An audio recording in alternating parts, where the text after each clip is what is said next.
ಮುಖ್ಯಮಂತ್ರಿಗಳು ಮಾತನಾಡ್ತಾ ಇದ್ದಾರೆ ನೋಡೋಣ. ಗೆದ್ದಂಥ ಸಂಸತ್ ಸದಸ್ಯರಿಗೆ ಅಭಿನಂದನೆಗಳನ್ನು ಹೇಳಲಿಕ್ಕೆ ಬಯಸ್ತಾ ಇದ್ದೇನೆ. ಕರ್ನಾಟಕದಲ್ಲಿ ಕಾಂಗ್ರೆಸ್ ಪಕ್ಷ ಏನು ನಿರೀಕ್ಷೆ ಮಾಡಿತ್ತು, ಆ ನಿರೀಕ್ಷೆಗೆ ಅನುಗುಣವಾಗಿ ನಾವು ಸ್ಥಾನಗಳನ್ನು ಗೆಲ್ಲಲಿಕ್ಕೆ ಸಾಧ್ಯ ಆಗಲಿಲ್ಲ.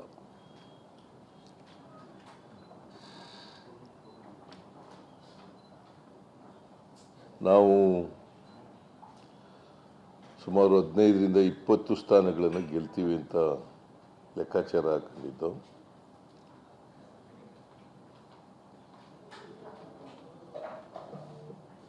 ಆದರೆ ನಮ್ಮ ಲೆಕ್ಕಾಚಾರದಂತೆ, ನಮ್ಮ ಅನಿಸಿಕೆಯಂತೆ, ನಮ್ಮ ಕ್ಯಾಲ್ಕುಲೇಷನ್ನಂತೆ ಆಗಲಿಲ್ಲ.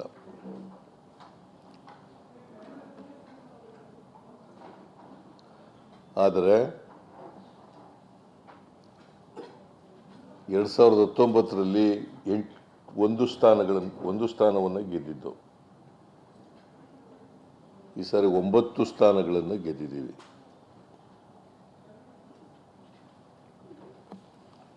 ಮತ್ತೆ ವೋಟ್ ಶೇರು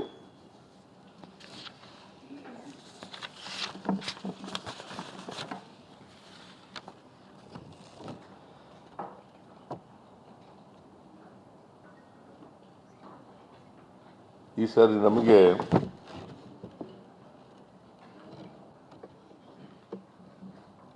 45.34% ಬಂದಿದೆ.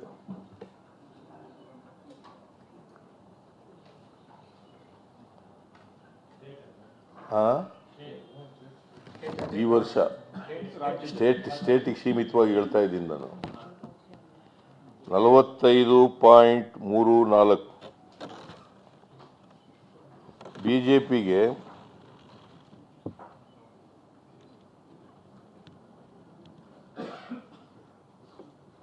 46.04.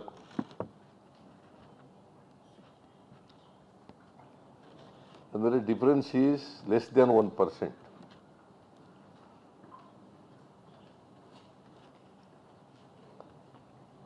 ಅದೇ 2019ರಲ್ಲಿ ಅವ್ರಿಗೆ 51.38% ಬಂದಿತ್ತು. ನಮಗೆ 31.88% ಬಂದಿತ್ತು.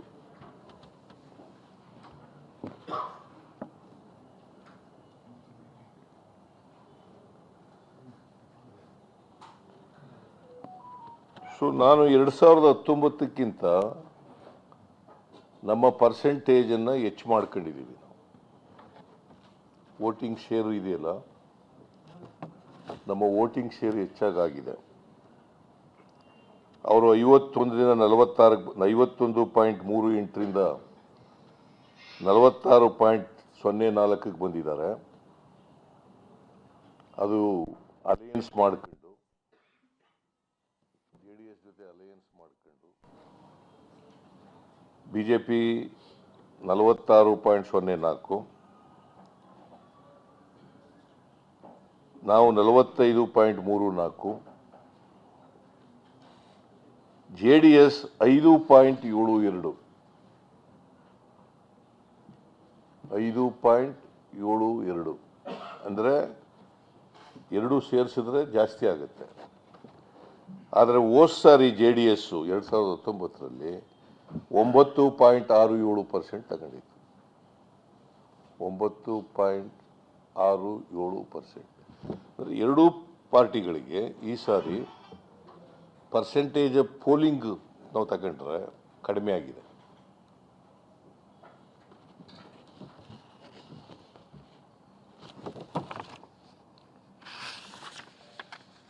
ನಾನು ಯಾಕೆ ಹೇಳ್ತಾ ಇದ್ದೀನಿ ಅಂದರೆ, popular votes of BJP and JDS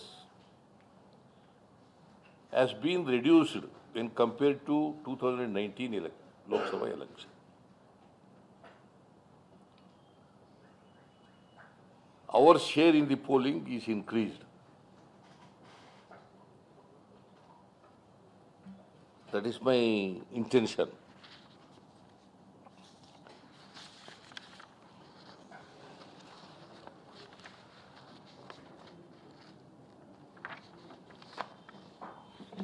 BJP ಸುಮಾರು 5ಕ್ಕಿಂತ ಹೆಚ್ಚು ಪರ್ಸೆಂಟೇಜನ್ನು ಕಡಿಮೆ ಆಗಿದೆ ಕಳೆದ ಸಾರಿಗೆ.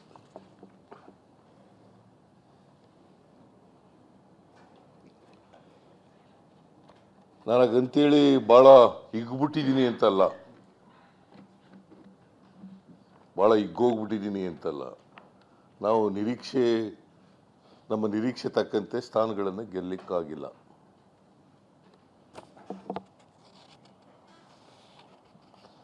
ದೇಶದಲ್ಲೂ ಕೂಡ ಕಾಂಗ್ರೆಸ್ಸಿನ ಓಟಿನ ಪ್ರಮಾಣ 3% ಜಾಸ್ತಿ ಆಗಿದೆ. ಇಡೀ ದೇಶದಲ್ಲಿ 3% ಕಾಂಗ್ರೆಸ್ಗೆ ಮತ ಜಾಸ್ತಿ ಆಗಿದೆ. ಯಾಕಂದ್ರೆ ಭಾರತೀಯ ಜನತಾ ಪಕ್ಷದವರು ಅಧಿಕಾರದಲ್ಲಿದ್ದರು, NDA ಅಧಿಕಾರದಲ್ಲಿತ್ತು.